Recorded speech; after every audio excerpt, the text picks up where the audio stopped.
What's going on, everyone? It's Young Man. Today is November 22nd, 2025.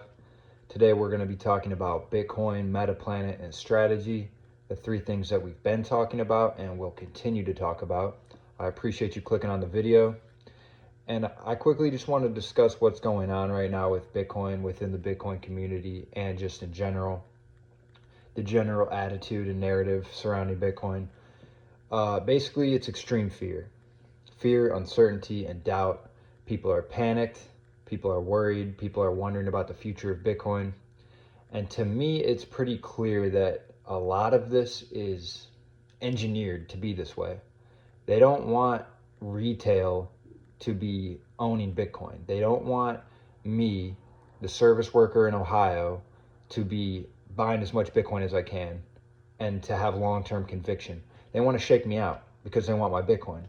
Wall Street, these institutions and funds and countries are hoarding Bitcoin, and they want it all. They want it all for themselves. And there are powerful entities that have the ability to kind of engineer the narrative, and they're doing so. When CNBC has their little Bitcoin segment on their financial shows where they will interview Michael Saylor, almost every time the questions are just manufactured to scare the viewer. Like the person sitting on their couch listening to it, they want them to make up their mind right then and there to never buy Bitcoin. They'll be like, so Michael, we noticed that Bitcoin had this drastic crash from 106 down to $80,000. Are you extremely nervous that your company is going to be liquidated because of how speculative these assets are? Every time it's something like that. It's just fear, concern, doubt in your face because they want retail to stay poor. That's the way the game works. And they want your Bitcoin. They would love to buy it cheaper. They want people to sell. They want you to never buy, and if you've been buying, they want you to sell. So just don't get shaken out. This is not financial advice, but don't get shaken out. We're going to go way higher. And also, these prices are a gift. I was buying at 125,000 in October, and I was still grateful for that price because, in my mind, this asset will be much more expensive in the future. So if I can get it for 100,000, 120,000, that's a good deal. Now I can buy it at 85,000, and it's a great deal. We've been given a gift. I'm not giving financial advice, but it's a good time to look into Bitcoin strategy and Metaplanet. It's a good time to become interested in them. But I kind of want to describe why I have such confidence and conviction despite all this fear, and why the mechanics of Bitcoin are so appealing. So in some general economics terms, I remember I took a microeconomics class, and in the first couple weeks, they talked about the supply and demand graph and how the price of something is determined by where these lines meet, supply and demand.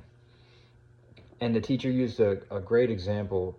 He used taxis and Ubers and Lyfts after a sporting event. So if you want to get an Uber on a Tuesday afternoon, it's pretty easy and the price will probably be pretty low. But if you want to get an Uber right after a college football game on a Saturday when there's 40,000 people that also want an Uber, they're going to charge you a ridiculous price because they can, and you'll still buy it. Because there's all these people that want it, and there's not enough guys who are driving around driving Uber to pick everybody up. So the price is going to be 80 bucks. That's supply and demand. That's how price is determined. So Bitcoin has a fixed supply of 21 million coins, and there will never be more. So that's similar to the fixed supply of 80 Uber drivers. If 40,000 people want a ride, or if 7 billion people want some Bitcoin, what's going to happen to the price if the supply is fixed? It's going to go up for forever. That's how I think about Bitcoin. That's how a lot of people that have long-term conviction think about Bitcoin. It's so appealing because the price is determined by the supply and the demand, and the supply is fixed. So the demand will go up over time and the supply will stay constant, and the price will just ascend. So I'm going to buy it today. I'm going to buy it in a year, and I'll be buying it in 10 years. I don't care what the price is because it's going to go up. And I'm confident in the technology as well. That's the other part of it. But to add to this analogy, Bitcoin's price is determined in US dollars. We think of it in, it's 85,000 US dollars. The dollars are being printed. So that would be like if it's not only Saturday and a college football game just got out, but we're printing more and more people. There's 40,000 people that want to ride, and there's 80 Ubers. So the price is this. If we're thinking about this in terms of Bitcoin measured in fiat currency, they're now printing fans. The supply of fans just went from 40,000 to 80,000, like that. Like, that's what happens. The M2 money supply nearly doubled 5 years ago.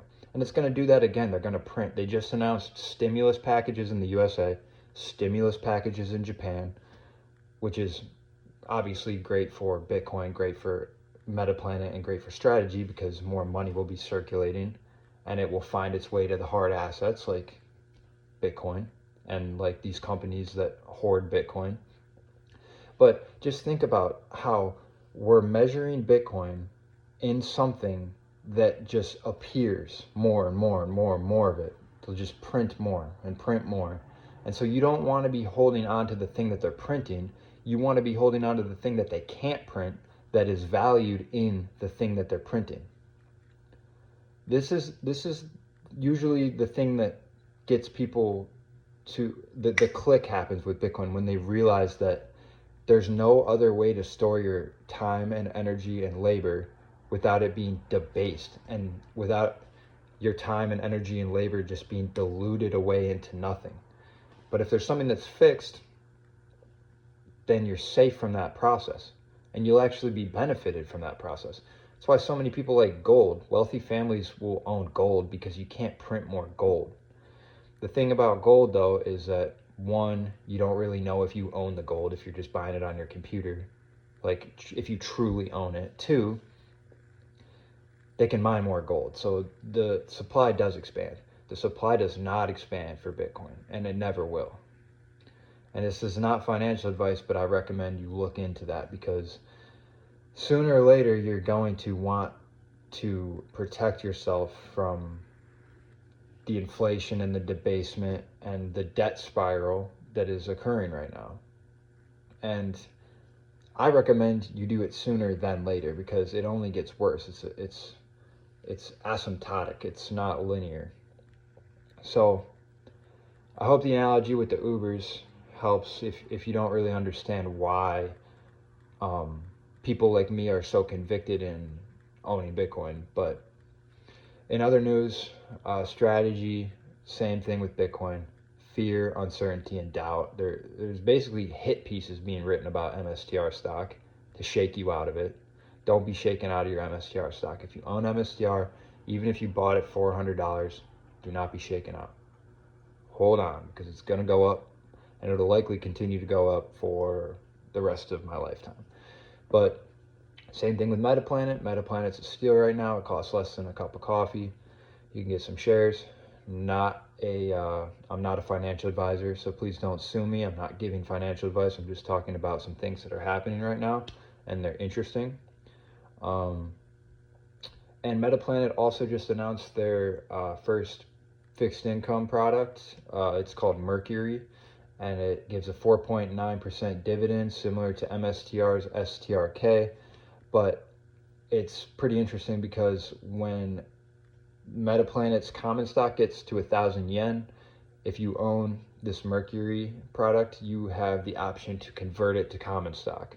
And it's not dilutive to the existing shareholders because they're not getting a coupon.